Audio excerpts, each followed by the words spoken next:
Então, o doutor Rafael informa que nós temos um tempo ainda para alguma pergunta, né? Talvez uns 10, 15 minutos, até um pouquinho. Então, pois não, a nossa colega ali foi a primeira a levantar o braço. Outros, façam isso, por favor, pois não. Bom dia a todos e todas. Meu nome é Andréia. Eu sou bióloga, sanitarista e especialista em direito ambiental e animal também.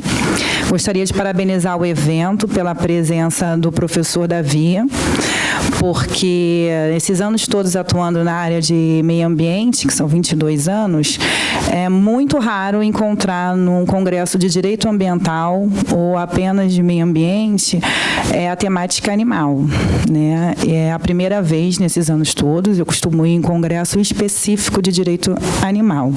Apesar dos animais eles serem microbens ambientais aqui, protegidos pela nossa Constituição, no Brasil, a gente observa um olhar maior da legislação para os animais silvestres e alguns exóticos. Eu não sei se na sua pesquisa lá nos Estados Unidos, os órgãos também têm um pouco essa separação. No caso dos peixes que o senhor trouxe, da mesma forma que o gado, aqui no Brasil ele tem mais um olhar econômico, então ele é visto como animais de produção, apesar da ciência já mostrar que eles são seres sencientes, dotados de vários tipos de percepções, e o Brasil ainda não ter assinado o Tratado de Reconhecimento para pautas de bem-estar animal aqui no Brasil. Eu gostaria que o senhor me informasse se, durante a sua pesquisa lá nos Estados Unidos, como tem sido visto pelo órgão, se ele está dentro do órgão de proteção ambiental ou ele fica num outro órgão que aqui no Brasil há muito tempo ficou no Ministério da Agricultura e Pesca e agora não tem mais pesca, é só na agricultura.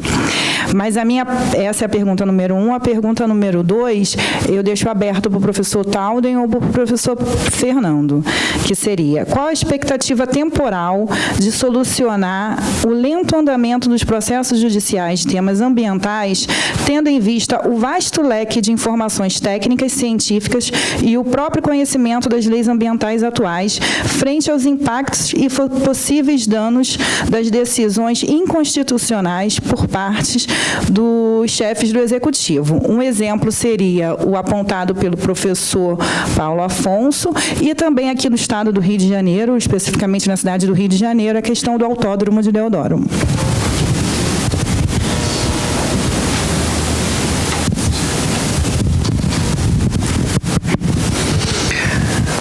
Obrigado pela pergunta. Também lá nos Estados Unidos, ignoram os peixes quase totalmente como animais, trata como coisas vivas, só para usar na indústria ou a pesca. Agora, não temos nenhuma lei para protegê-las nem na uma fazenda aquática, não em as peixes no meio ambiente. Então, isso é como uma fronteira.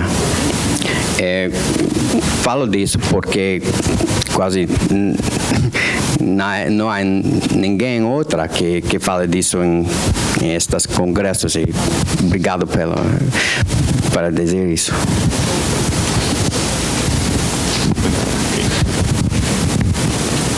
O professor quer falar primeiro?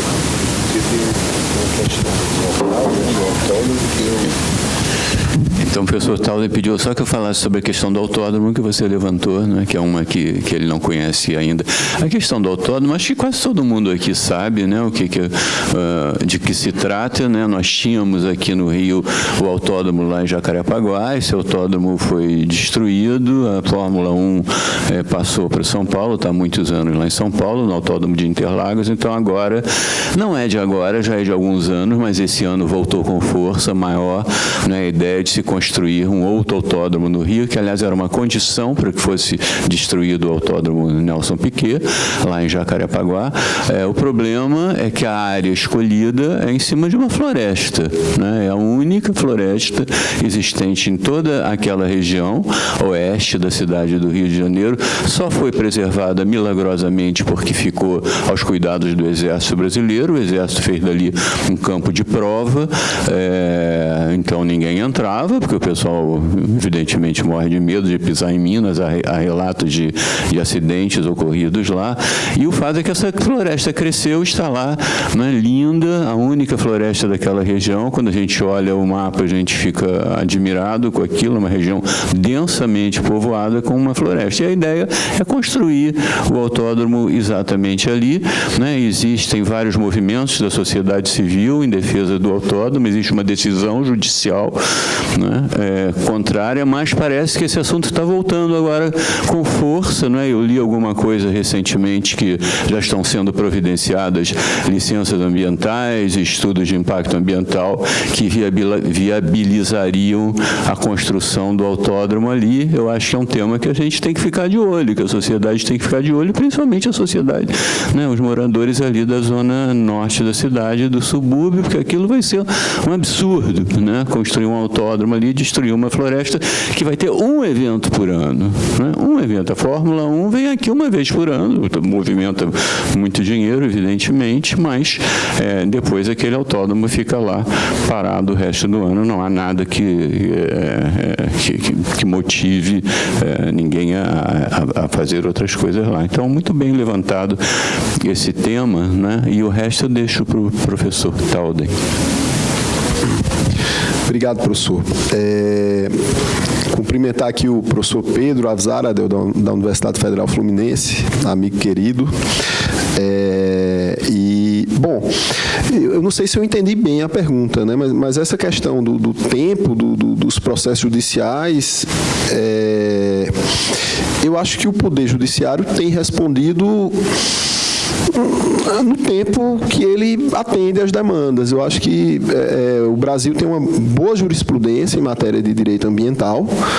Então, se a gente pesquisar no âmbito do STJ, do STF, tem decisões interessantes. E eu entendo que a jurisprudência, nos últimos anos, tem sido aperfeiçoada, o direito ambiental tem sido consolidado, inclusive, para pegar como referência a fala do professor Paulo Afonso Leme Machado, a diminuição, a desconstituição das áreas protegidas via decreto, via medida provisória. O Supremo tem tido uma posição bastante firme nesse sentido. Então, eu creio que o nosso problema é mais de, claro, em um caso ou outro, pode-se verificar uma atuação de desconforme, né? Mas eu entendo que o nosso maior problema é de políticas públicas, com o poder executivo, planejamento, falta de estrutura, né? Hoje, por exemplo, se fala muito nessa questão da lei de licenciamento ambiental, né? O que é que acontece? Tem algumas coisas que eu, inclusive, sou contra, outras eu sou bastante favorável, né? Mas a grande questão é o seguinte: no dia seguinte, no mês seguinte, no ano seguinte, vai continuar tudo igual, porque o nosso maior problema é de falta de estrutura dos órgãos ambientais. Então, é aquela história, né? Os lírios não nascem da lei. Então... Isso é uma verdade, né? Ninguém pode discutir que essa falta de aparelhamento, de estrutura dos órgãos ambientais sempre houve, né? No Brasil não é novidade nenhuma, sempre houve, mas tem se agravado mais recentemente, né? De forma cada vez mais preocupante, não só a quantidade de agentes ambientais, como também o desprezo, né, crescente que vem sendo dado e a pressão maior cada vez grande. Basta a gente ler essas manifestações de associações de funcionários do ICMBio, do IBAMA, enfim, mostrando as pressões a que têm sido submetidos, né? A substituição das cúpulas dessas agências, né, formadas por técnicos, por profissionais que não entendem nada do assunto, mas que estão lá, né, de norte a sul, comandando o ICMBio, comandando o IBAMA.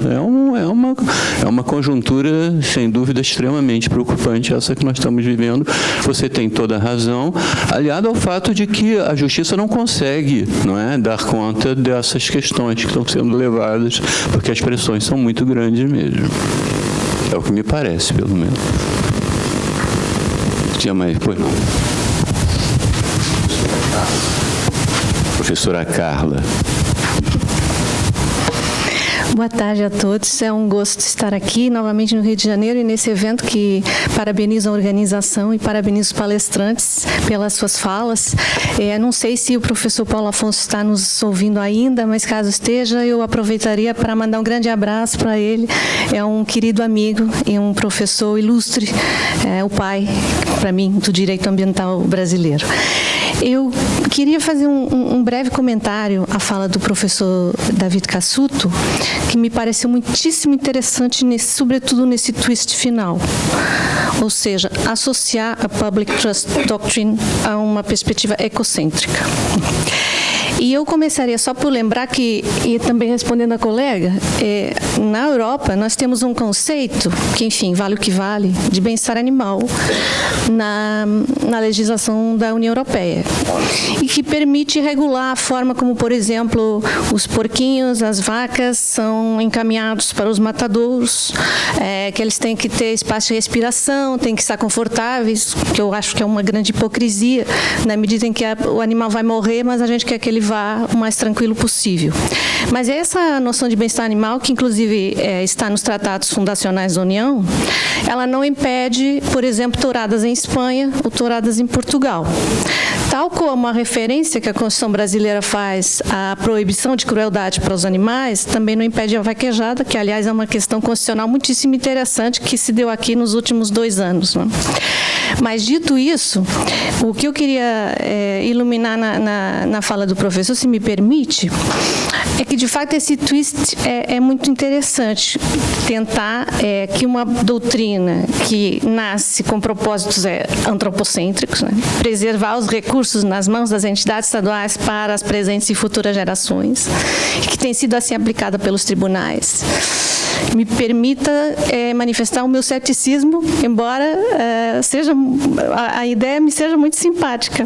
Por quê? Porque o professor tinha no slide o caso Juliana, que foi recentemente quebrado por um tribunal americano, depois de 5 ou 6 anos de luta daqueles jovens.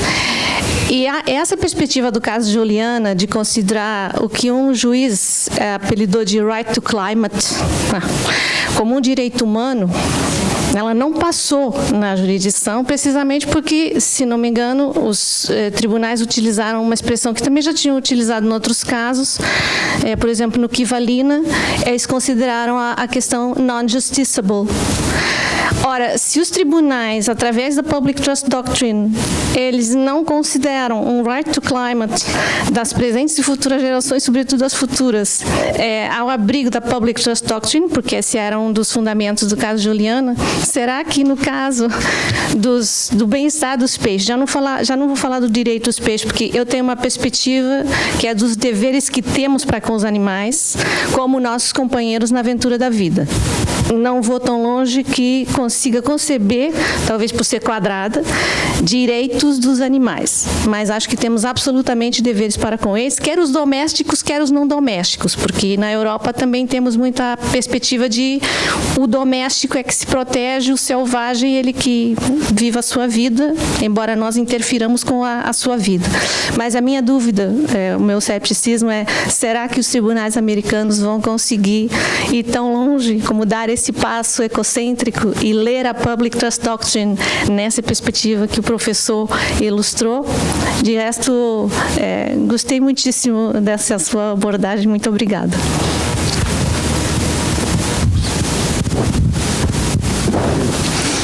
Bom, obrigado, concordo totalmente com você, é um problema. Lá temos, primeiramente, um direito da pesca e direito animal, mesmo que peixes são animais, não é? A doutrina da fé pública se protege animais selvagens. pouquinho, depende do Estado. E essa ideia de doutrina da fé pública federal agora o caso Juliana quebra nossas esperanças, mas continuamos tentando, porque não é outra opção. Eu também tenho dúvidas se podemos ganhar essa, mas realmente sempre digo a meus estudantes que eu dou aulas de direito animal, mas não temos direito animal. Continuo dando aulas porque me paga para isso, mas também é importante tentar.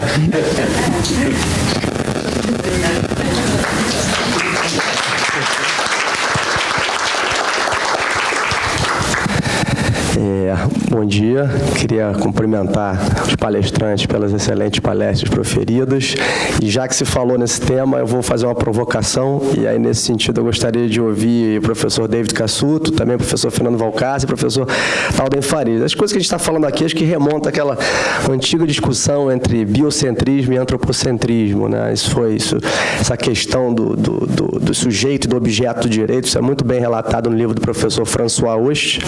Existe ainda uma terceira corrente, que a professora Carla Amado Gomes aqui defende, citando um outro doutrinador do antropocentrismo alargado, que seria uma ideia de meio termo, que não colocaria os animais e plantas como sujeitos de direito, mas conferiria uma proteção especial, mas não também como objetos. Então, eu gostaria de ouvir, na verdade, essa questão de discussão. O biocentrismo, se é que alguém aqui defende o biocentrismo, eu queria ouvir do professor David Cassuto se o biocentrismo seria compatível, né, essa é a grande questão, com um sistema jurídico norte-americano. E gostaria de ouvir também do professor Valcárcel e do professor Talden Farias se o biocentrismo seria compatível, se é que defende essa teoria ou não, se seria compatível com a nossa Constituição da República. Muito obrigado.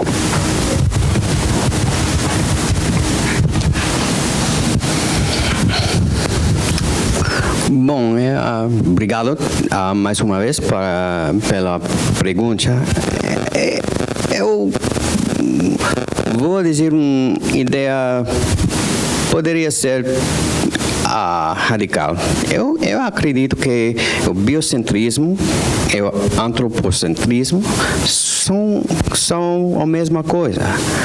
Só depende de perspectiva, porque humanos são animais, não? E temos um foco de antropocentrismo, porque somos humanos, mas é importante entender que somos também parte do ecossistema, e o biocentrismo é também onde a gente vive, não? Então, é uma parte de meu trabalho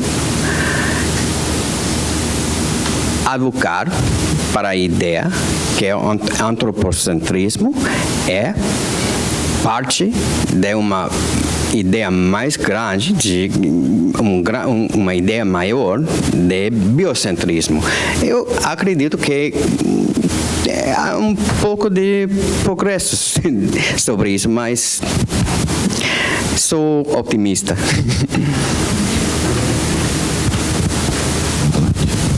Quer falar? Fala antes. Essa temática, eu na verdade, sigo a corrente da professora Carla Amado, né, do professor Morato Leite, do antropocentrismo alargado, né, em que se tenta exatamente encontrar um meio termo, porque a proteção animal não estaria dissociada à proteção ao meio ambiente como um todo, ao ser humano como um todo, né? Nós sabemos que a Constituição Federal de 88 veda o sofrimento animal. Eu diria que o sofrimento animal desnecessário, a tortura animal, os maus tratos. Então, E o que particularmente me deixa intrigado é exatamente a questão da dor animal como espetáculo, do sofrimento animal como espetáculo. Então, na cidade onde eu resido, que é a cidade de Cabedelo, historicamente foi onde, durante mais tempo, aconteceu no Brasil a caça à baleia. A gente sabe que a caça à baleia durou séculos. As baleias eram... As pessoas dizem que os dados, né, são o petróleo, né, do futuro. As baleias eram o petróleo do passado, em razão da carne, em razão do óleo, em razão de tudo.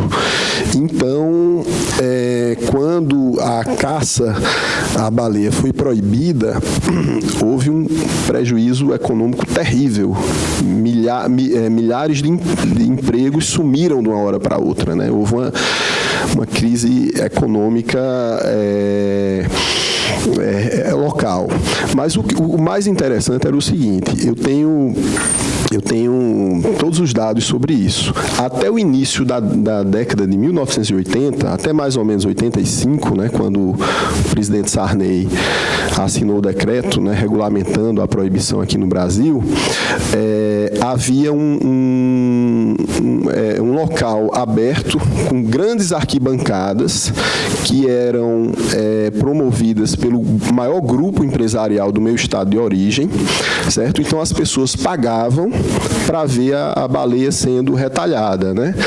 E como é que isso acontecia, né? A baleia obviamente não era no ano todo, era durante 5, 6 meses do ano, era um semestre que a empresa era uma empresa japonesa. Então, em mais de 90% dos casos, o filhote, o baleiote, ele era arpado e era trazido até a costa e a mãe ia junto, porque é um animal extremamente maternal. Então, a baleia era retalhada ainda viva, certo? E, assim, muito sangue, muito leite. Eu estou dizendo isso porque tem registros no YouTube, né? Mas o mais interessante é o seguinte: as pessoas pagavam para ver isso. Era um delírio coletivo. Era o maior grupo empresarial do Estado que organizava esse espetáculo. E eu tinha, por exemplo, alguns parentes, quando chegava alguém de fora, era uma coisa turística, né? O pessoal, vamos ver lá a matança da baleia e tal. Olhando isso, né, quer dizer, uma coisa que aconteceu até 85, é uma coisa absolutamente inexplicável e esquizofrênica, né? Então, vejam só, claro, num grau um pouco menor, mas é exatamente o que acontece nas vaquejadas. As pessoas pagam para ver um animal sofrendo, de maneira absolutamente desnecessária, certo? Aquele animal não vai virar alimento, não vai, enfim, ter outra destinação. A simples questão lúdica, é o prazer do sofrimento animal. Então, eu conheço muito bem a indústria da vaquejada, a ponto de poder afirmar que não existe a possibilidade de ter uma vaquejada sem o sofrimento animal, a não ser que o animal não corra. Né? E outra coisa, a gente sabe aquela velha discussão, né? Patrimônio cultural contra a questão ambiental. É verdade, existe um componente cultural nas vaquejadas, mas eu entendo que a questão animal deve prevalecer. É interessante que toda a jurisprudência do Supremo Tribunal Federal é no sentido de proibir as rinhas. Tem um estudo, tem um estudioso pernambucano, Alberto Suassuna, ele estuda as rinhas, inclusive ele é sobrinho de Ariano Suassuna. E ele, segundo ele, quando Cabral chegou no Brasil, já teve rinha na caravela. Então, as rinhas são muito mais tradicionais do que a vaquejada. A vaquejada começou no Nordeste em razão da introdução de um tipo de gado indiano que não se deu bem na zona da mata, certo? Então, ele foi deslocado para o interior do estado. E foi muito importante isso, porque permitiu a povoação das caatingas, das zonas mais áridas. E esse gado se deu muito bem lá e serviu para levar o europeu para dentro, né? Aí, dando origem àquilo que Ariano Suassuna falava de civilização civilização do couro. Então, as pessoas se vestiam de couro, tomavam leite, queijo, manteiga. Era interessante, ainda hoje é possível encontrar isso. Casas cujas portas e cujas janelas são de couro. No máximo, uma estruturazinha de madeira e a casa é de couro, a cama é de couro, praticamente tudo é de couro. Por isso que ele diz civilização do couro. Então, aquele homem, ele precisava pegar o gado, certo? E existia uma necessidade ali. Então, ele corria atrás do gado e derrubava porque ia matar a vaca, porque queria prender, enfim. Mas hoje é um espetáculo, é um mero deleite. Então, eu entendo que a vaquejada é absolutamente inconstitucional, porque fere esse dispositivo, que é o dispositivo originário da nossa Constituição, e que a emenda à Constituição que inseriu a vaquejada enquanto patrimônio cultural é, da mesma forma, inconstitucional. Interessante isso, né? Porque essa vaquejada, eu não sei se todos aqui no auditório acompanharam essa questão da vaquejada, né? A vaquejada, essa discussão foi levada ao Supremo Tribunal Federal a partir de uma lei cearense, né? que a proibiu. Então, proibiu-se no Ceará, houve recurso, a questão acabou chegando até o Supremo Tribunal Federal e o Supremo decidiu que ela era inconstitucional. Por que ela era inconstitucional? Porque, como foi dito aqui, a Constituição brasileira, assim como as leis brasileiras, a lei de crimes ambientais aqui no Brasil também, ela considera crime causar sofrimento, causar dor ao animal, e o Supremo encerrou a questão. Na hora em que o Supremo decidiu que a vaquejada era inconstitucional, foi um Deus nos acuda, né? Houve aqui passeatas em Brasília, manifestações na porta do Supremo Tribunal Federal, enfim, enquanto, paralelamente, a poderosa bancada ruralista no Congresso Nacional se articulava, né, e conseguia fazer o quê? Conseguia mudar a Constituição, né? Então, a Constituição continua dizendo que não se pode causar sofrimento, dor aos animais, etc., etc., salvo manifestações culturais que sejam reconhecidas como culturais, e o Congresso também reconheceu a vaquejada e o rodeio, que é outra atividade que é tão gravosa ao animal como a vaquejada, como patrimônio cultural. Ficou tudo por isso mesmo. Isso mostra, Rafael, chegando aí a sua pergunta, não é? A Constituição, a gente podia dizer se a Constituição é antropocêntrica ou biocêntrica. O que a gente não pode esquecer é que há quantos anos? Há 300, 400 anos, né, que a sociedade moderna é governada por uma regra, né, que diz que só o homem é sujeito de direitos, né? O homem é o mestre e senhor da natureza. Já ensinava Descartes, né, no século XVII, e a gente viveu assim e continua vivendo assim. Há essas tentativas, né, essa mudança de paradigma, essa tentativa de mudança que a gente vem assistindo nesses últimos tempos, né?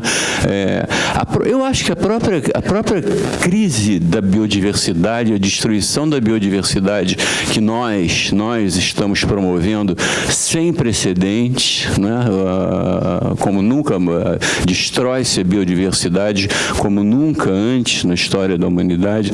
A questão da gravidade do clima também e suas inúmeras consequências tem feito com que se comece a mudar alguma coisa, né? Então, há mudanças, é evidente que há mudanças no tratamento dos animais, né? Direito dos animais hoje, se vocês chegarem ali fora, provavelmente vocês vão encontrar, né, alguns livros, eu imagino, escritos sobre direito dos animais, porque esse é um tema, né, que tem crescido assim bastante, as pessoas têm estudado muito, mas mudar esse paradigma do homem senhor da natureza, eu acho que não se vai fazer né, da noite para o dia. Eu acho que a Constituição brasileira, com todo o avanço que ela fez, né, em matéria de proteção do meio ambiente, é evidente que ela é uma Constituição que todo o homem, né, o homem tem direito ao meio ambiente, né? Ela não diz o meio ambiente tem direito ao meio ambiente, né? Ela diz o homem tem direito ao meio ambiente, todos têm direito ao meio ambiente ecologicamente equilibrado.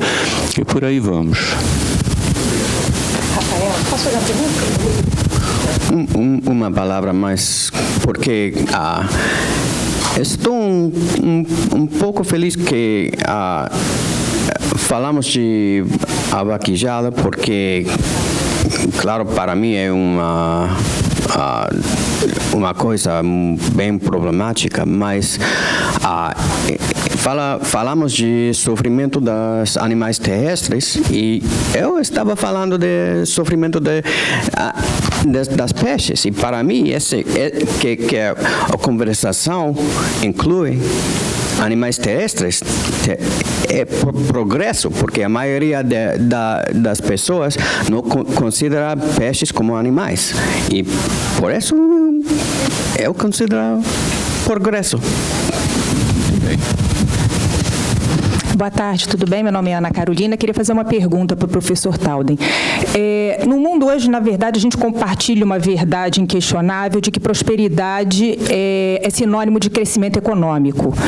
E aí eu me pergunto, será que essa questão do desenvolvimento sustentável não tem que ir um passo atrás para que a gente questione se prosperidade realmente é crescimento? Porque o crescimento é incompatível com os recursos naturais. Nós estamos esgotando o planeta, os peixes, minérios, florestas. A verdade é que nesse ritmo em que a população está crescendo e que grande parte da população está podendo consumir na forma, por exemplo, como os Estados Unidos consome, o planeta não é suficiente. Por exemplo, se o mundo todo consumisse como os Estados Unidos consomem, nós precisaríamos, se não me engano, de 5 planetas. Então, eu acho que nós estamos, na visão de um autor, remando devagar para uma cachoeira ou respirando devagar num quarto que a gente sabe que vai acabar o ar. Será que nós não temos que ir um passo atrás quando a gente fala de desenvolvimento sustentável e repensar a forma como a nossa sociedade funciona? Esse consumismo exacerbado? Era essa a minha questão. Bom, excelente questionamento. De fato, a gente tem que repensar o nosso sistema de consumo, né? Inclusive, a própria lei da Política Nacional de Resíduos Sólidos faz referência a isso, o não consumo. Há toda também uma discussão sobre a questão do decrescimento, né? Então, aquela história, né, de Carlos Drummond de Andrade, a máquina do mundo, né? Quem consegue parar a máquina do mundo? Então, assim, é o crescimento, é o desenvolvimento, é o capitalismo. Então, a gente está dentro desse processo e é difícil raciocinar sobre isso. Por exemplo, quando a gente fala de licenciamento ambiental, qual é a ideia? Não, o licenciamento ambiental é um instrumento que se propõe a viabilizar e efetivar o desenvolvimento sustentável. Ok, e de fato é.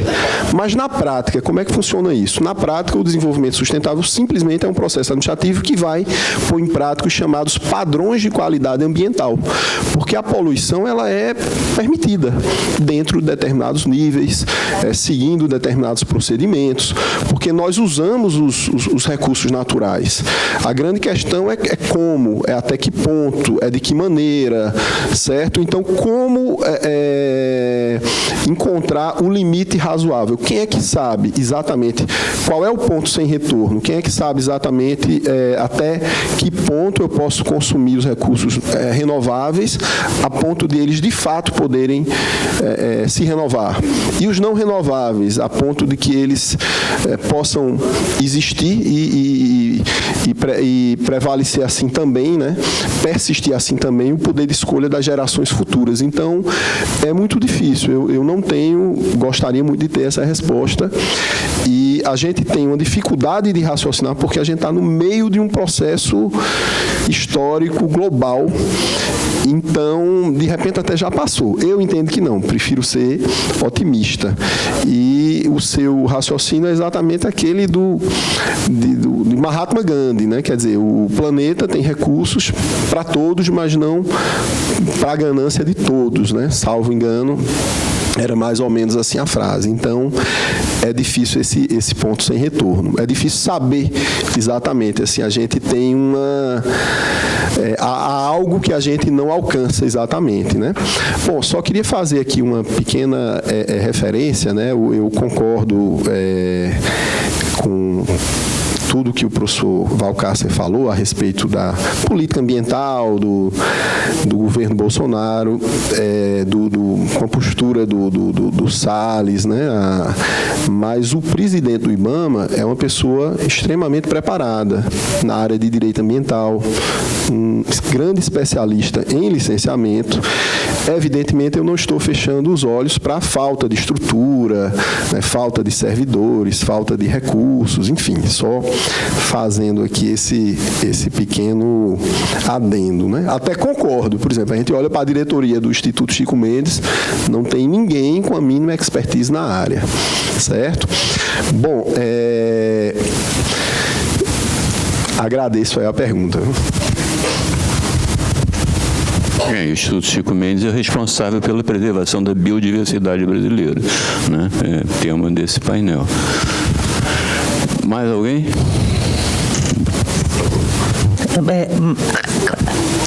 Cláudia, eu sou do IBAMA. Cadê Cláudia? Tá lá?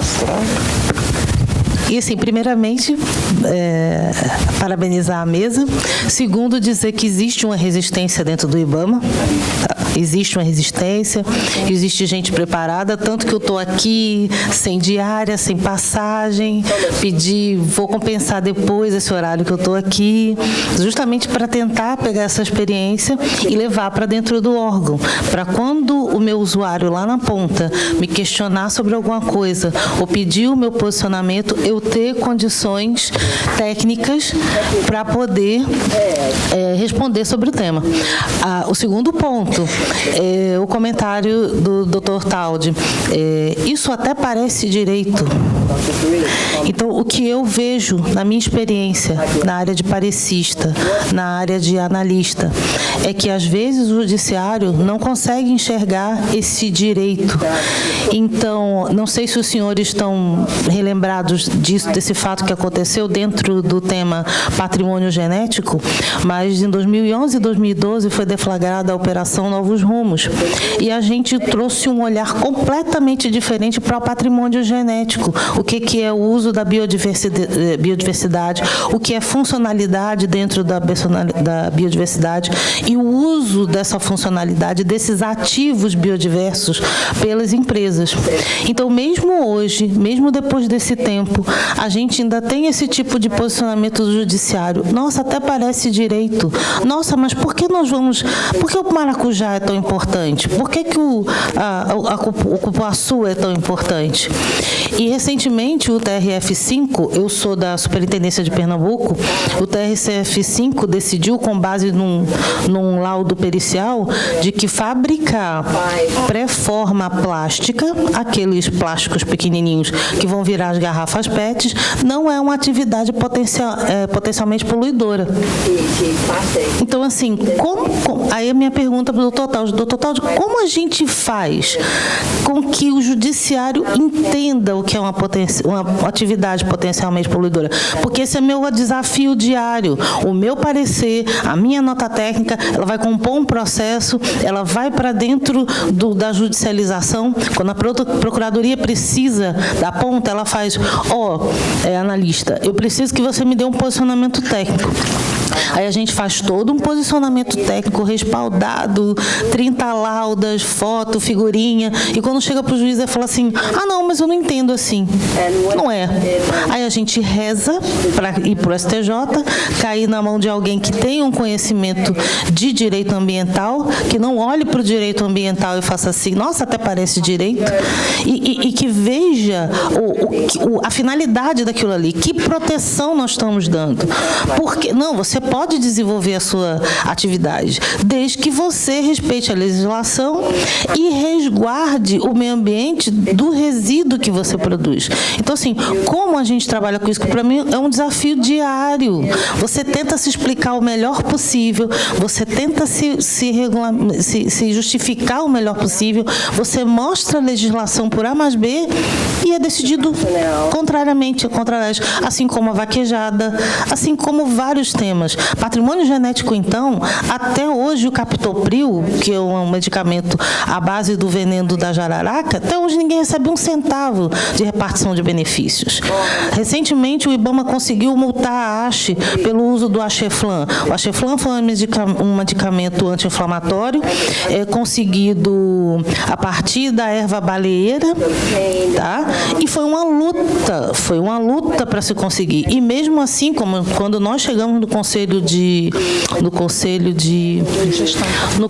Gestão de Patrimônio Genético, essa multa caiu pela metade. Eu já fui às reuniões do Conselho de Patrimônio Genético, já trabalhei com o tema em Brasília, e é complicado, porque você chega lá e você não consegue se fazer ouvir, você não consegue se fazer explicar, e é um órgão consultivo. Então, a decisão, às vezes, não é nem técnica, a decisão é política. Aí, como a gente faz? Porque é um desafio diário. A gente trabalha com direito ambiental, a gente trabalha com o meio ambiente, a gente está no IBAMA porque a gente realmente vestiu a camisa e gosta da causa. Porque tem horas que você fala, será que vai dar certo? Será que ainda podemos ser otimistas? Eu queria saber o ponto de vista do Dr. Taudi. Obrigada. Cláudia, né? Olha, eu sou extremamente otimista, porque eu tenho 20 anos que atuo na área de direito ambiental, de maneira ininterrupta, e, claro, o direito ambiental é um direito social, e, como todo direito social, ele tem um grande déficit de efetividade aqui no Brasil, principalmente pela falta de estrutura dos órgãos ambientais. Mas, olha só, a gente viveu um processo que se iniciou no Brasil a partir da década de 80, chamado de institucionalização da política ambiental. Então, por exemplo, o sujeito hoje, para conseguir um empréstimo no banco, ele precisa de uma licença ou de uma autorização ambiental, ele precisa do órgão ambiental, até para dizer que ele não precisa do órgão ambiental. Aí você tem as delegacias de meio ambiente, às vezes, em todos os estados, às vezes até com divisões, né? Crimes contra a fauna, crimes contra a flora, na Polícia Federal também, delegados especializados em direito ambiental. A nossa região, que é a 5ª região da Justiça Federal, é a única onde não há varas privativas de direito ambiental, certo? Então, nós não temos juízes federais especializados em direito ambiental. Mas, olha só, eu fui em 2000 lá no TCE, em Recife, em 2001, assisti um evento sobre o papel do TCE, das Cortes de Contas, nas políticas ambientais. Todo mundo achava que isso vai passar 50 anos e não vai acontecer nada.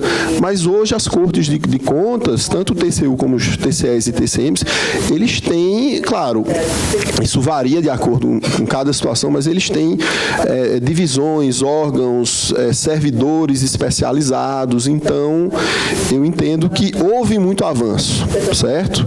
Eu entendo que houve muito avanço. Agora, a sua fala de que o Poder Judiciário ele não é especializado para decidir determinadas matérias, isso aí é uma realidade. Aliás, eu me lembro de Santiago Dantas, né, que ele dizia que existem assuntos que são tão importantes que não tem como ser decidido por juízes, né, por um juiz, né, ou por juízes, né, porque aquilo é tão importante que ultrapassa a esfera do Poder Judiciário, certo? Então, mas eu entendo, se nós analisarmos a jurisprudência, que tem havido um avanço.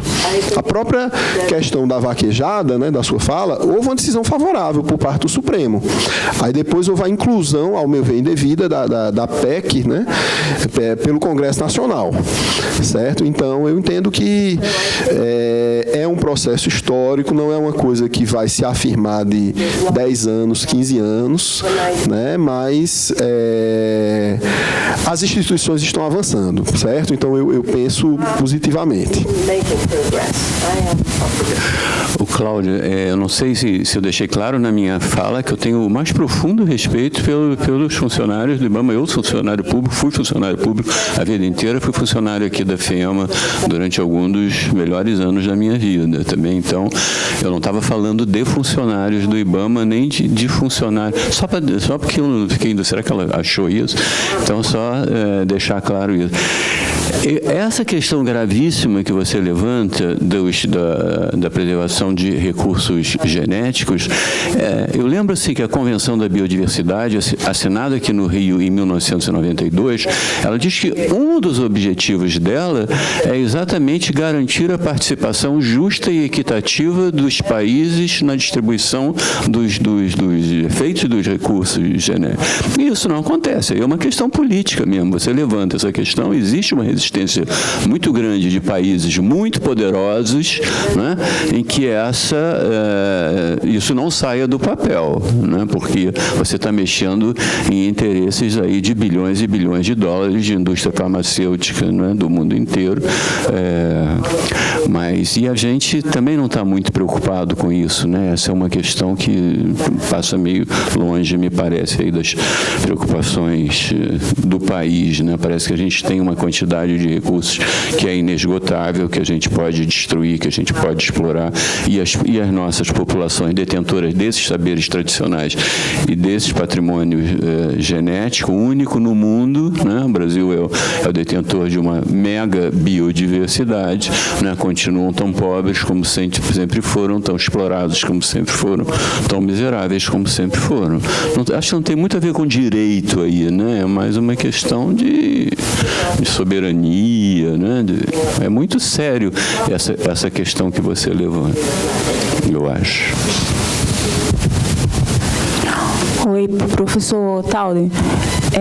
Eu tenho uma pergunta bastante simples aqui em cima.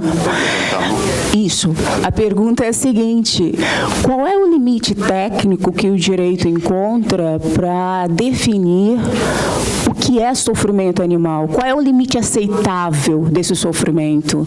Porque é impossível falar em consumo, né, e temos um modelo existencial predatório, que se queira ou não, se não for animal vai ser vegetal, pouco ainda estudado por ser uma área bastante distante da nossa realidade, tanto que os mamíferos está sendo objeto de discussão constante, como o professor David bem frisou, no caso dos peixes, pouco se fala.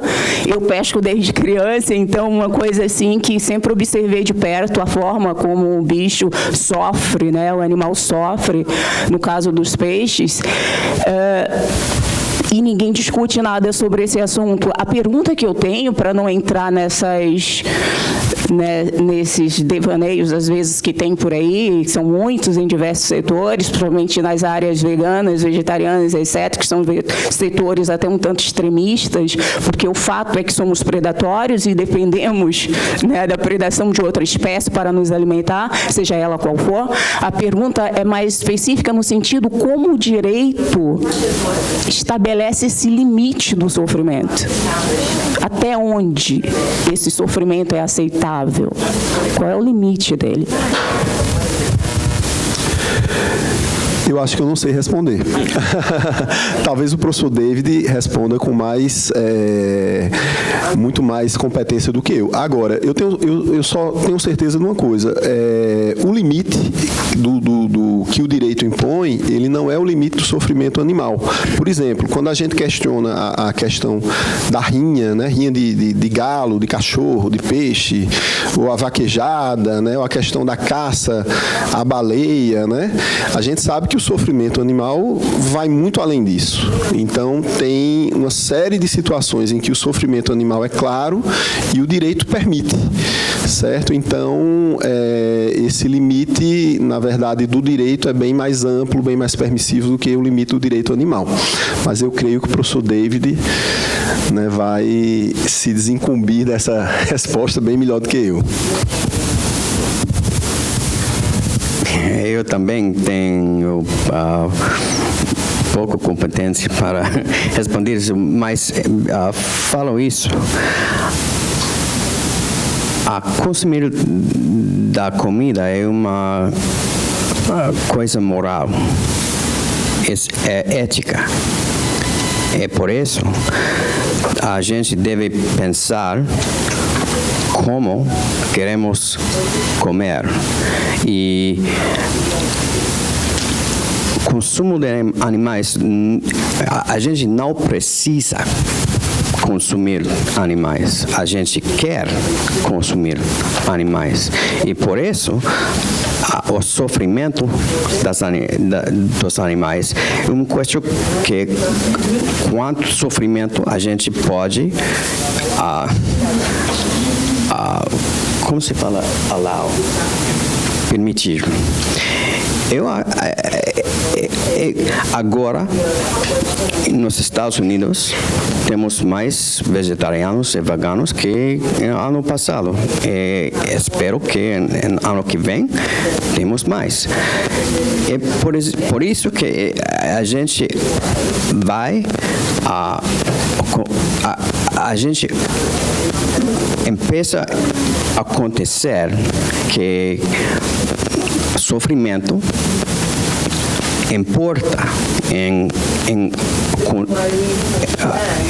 e também quando comemos, quando a gente come animais, a gente deve pensar se vale a pena e vale a dor que os animais sofrem. Não sei se você me entende, mas isso é bom.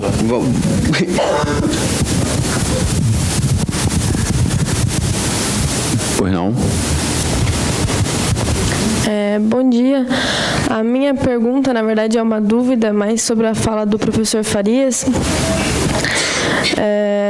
Eu sou estudante de engenharia ambiental e sanitária, me interesso muito pelo direito ambiental e na minha área, no caso, a gente já considerou esse governo um retrocesso muito grande, não só na minha área, mas como eu tenho muito contato com oceanógrafos e com engenheiros florestais, até com uma engenheira florestal que já trabalhou em órgão público em Brasília e que tem contato com outros engenheiros e biólogos que estão na Amazônia e que já consideram retrocesso e até o fim da Amazônia. Eu fiquei muito triste em escutar isso, porque eu tinha um pouco de fé, né?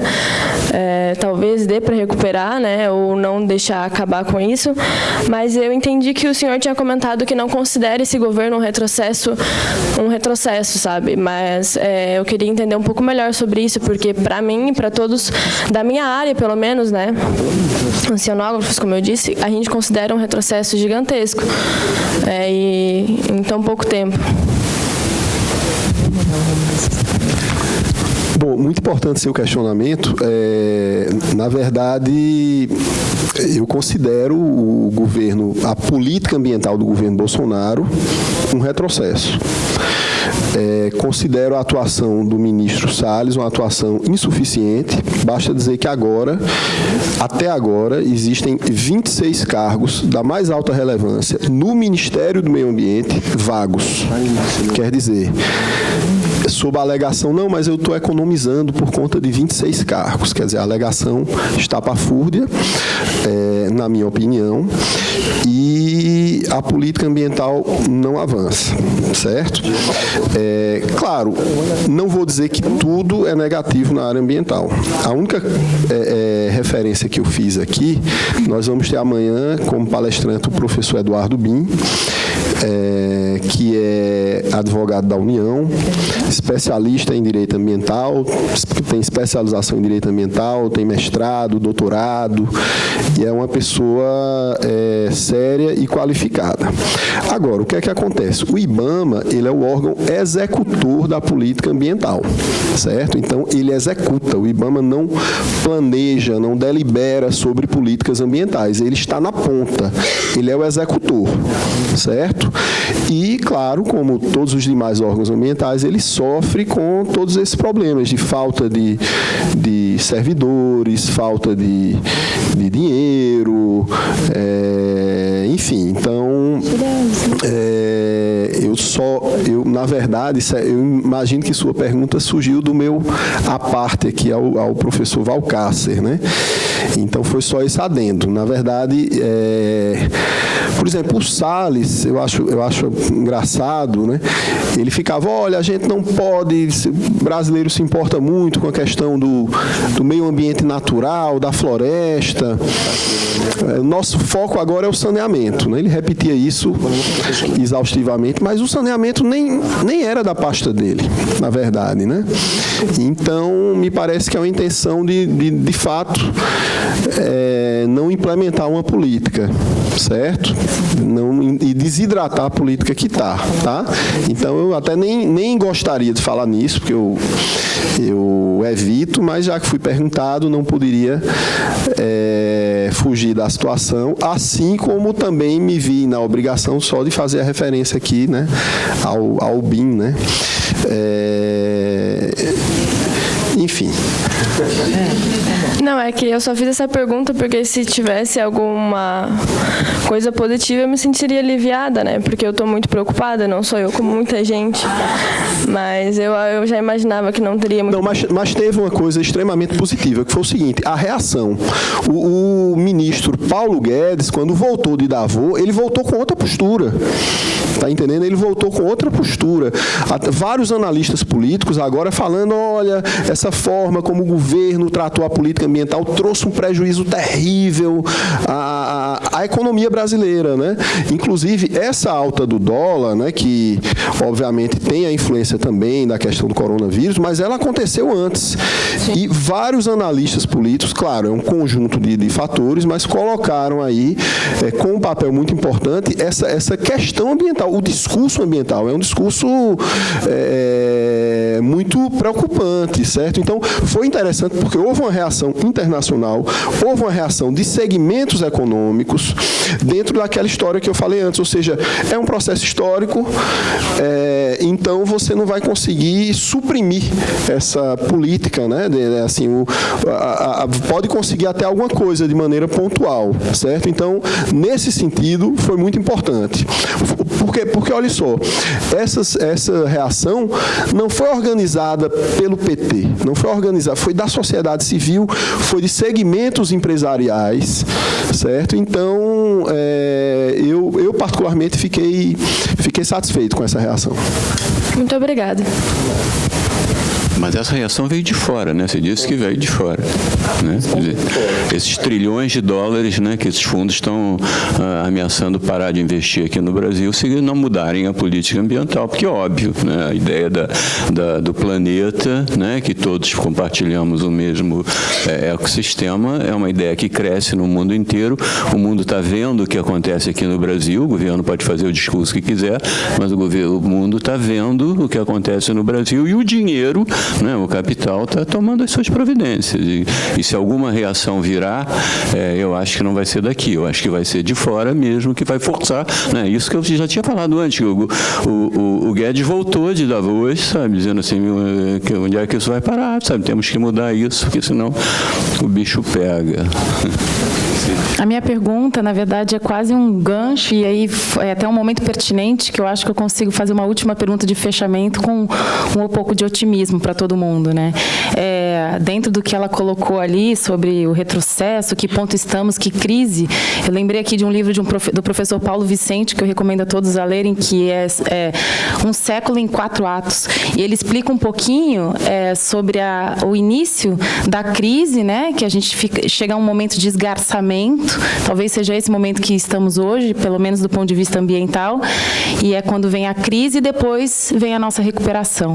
Então, eu acho que a gente está bem esgarçado hoje, dentro do contexto todo que vivemos, de queimadas e até coronavírus e todo o resto desse cenário que hoje, do ponto de vista ambiental, principalmente, a gente está. E aí, o que eu queria trazer de otimismo e dividir um pouco, inclusive, eu ouvi um pouquinho do professor David e a opinião do Talden, claro, e o professor Valcácer.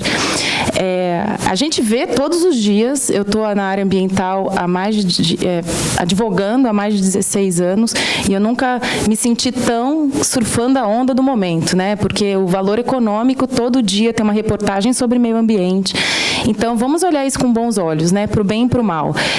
Há uma tendência hoje de boas práticas de sustentabilidade, que as empresas estão com foco maior, seja por uma questão econômica, o fato é que os fins justificam os meios, né? Então, ainda que seja por uma ideia econômica, a gente vê que hoje os empresários, de uma forma geral, estão mais preocupados, sim, com o meio ambiente. São selos, são certificados, são medidas voluntárias que sequer estão previstas pela legislação como obrigações compulsórias. Então, entrando um pouco na nossa ideia do Congresso, que é internacional, professor David, como que isso é visto lá fora? Porque o Brasil está seguindo essa tendência nova, a legislação já está começando a abraçar essa tendência, inclusive em alguns estados, recentemente, o processo de licenciamento beneficia aquele que tiver ações voluntárias e boas práticas de maior vencimento, validade das licenças ambientais. Então, eu acho que isso é um pouco, voltando ao que eu falei no início, é um pouco do resgate, né, de uma visão um pouco mais focada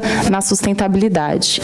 E, por último, Talden, para você, só puxando o gancho do subjetivismo, da fluidez que a gente vê, o conceito de sustentabilidade, concordo 100%, na nossa prática da advocacia diária, isso é muito comum, né? A gente encontra aí decisões sustentáveis para lados completamente opostos, e o quanto que essa paixão, esse apelo ambiental mobiliza as decisões judiciais hoje, de novo, né, para o bem e para o mal, que muitas vezes ultrapassa a nossa embasamento jurídico, a lei, né, foge um pouco disso, e aí, de certa forma, ou melhor, de todas as formas, gera uma insegurança jurídica que hoje a gente convive diariamente na área ambiental. Então, queria ouvir um pouquinho da sua opinião nesse aspecto, e, professor David, quanto às tendências internacionais de boas práticas existentes hoje. Muito obrigada.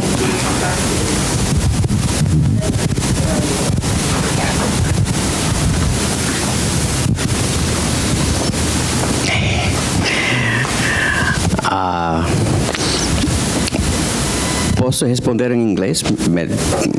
Ok. So,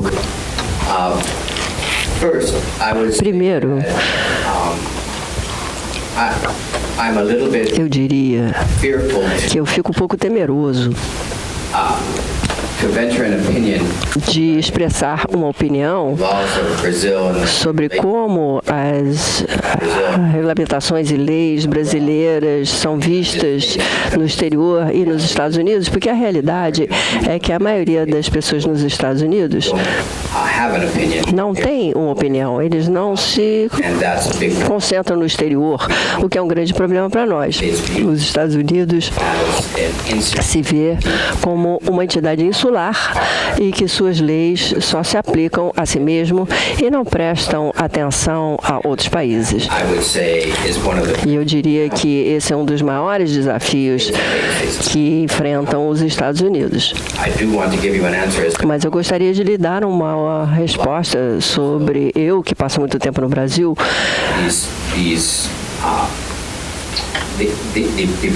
como eu considero os avanços que a senhora nota. Eu creio, de fato, que há uma grande conscientização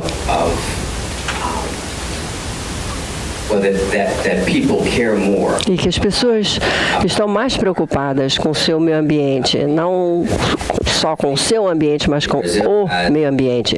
Eu acho que no Brasil, como na maior parte dos outros lugares do mundo, nós ainda não conseguimos determinar exatamente como é que nós vamos solucionar esse problema.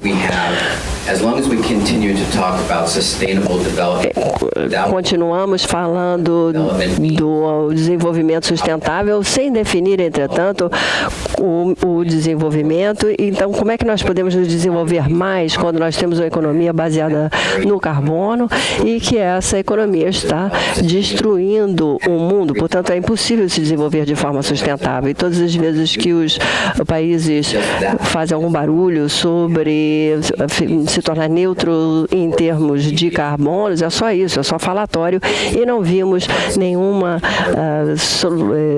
tentativa de se superar a maior crise enfrentada pela humanidade. Então, eu não acho que o Brasil tenha a ser criticado, elogiado. Eu acho que, como unidade global, nós estamos enfrentando essa crise e não estamos enfrentando como uma comunidade global, que é o que mais me preocupa, de que eu não sei se é útil fazer as coisas que eu faço, por exemplo, que é falar sobre questões pontuais, quando, na verdade, essas questões pontuais não são importantes, a menos que nós levemos em conta o problema maior.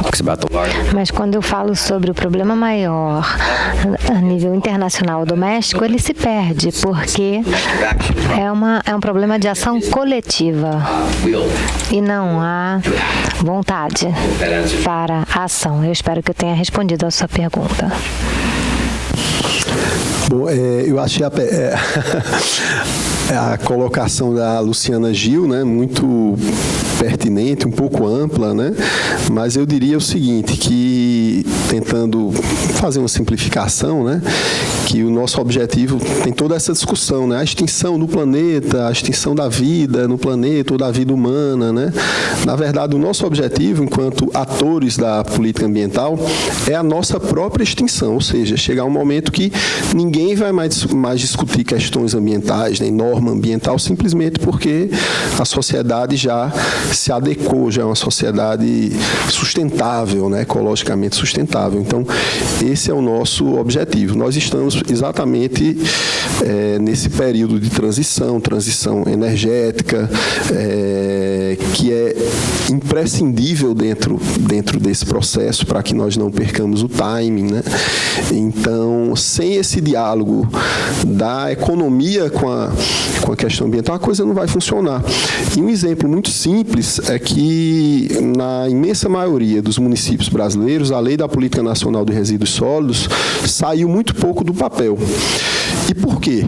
Porque ela tem uma pegada social muito forte, né, a questão da inserção dos catadores, e normalmente o catador fica ali, né, a reciclagem, 0,5%, 1%, assim, quando tem muito 2%, 2,5%, né, de toda a coleta. Mas a explicação é muito simples. A empresa de coleta de lixo e do aterro sanitário ganha por tonelada. Deveria ser o contrário. Claro, sem perder a finalidade econômica do contrato, mas olha, quanto mais você viabilizar a reciclagem, a reutilização, o reaproveitamento, mais você vai ganhar. Então vamos redesenhar o contrato da coleta de lixo. Veja só, eu não tenho esse contrato desenhado, minutado, certo? Mas eu tenho a ideia de que isso deve ocorrer. Então o que é que acontece?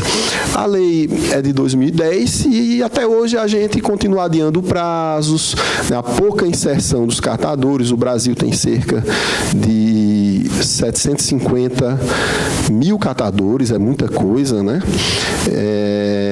Há quem diga que chega a 1 milhão, mas enfim, eu acho que a mensagem é de otimismo, ou seja, nós estamos na turbulência, mas é um processo e daqui a pouco, né, a luz vai chegar, né, professor Valcárcer?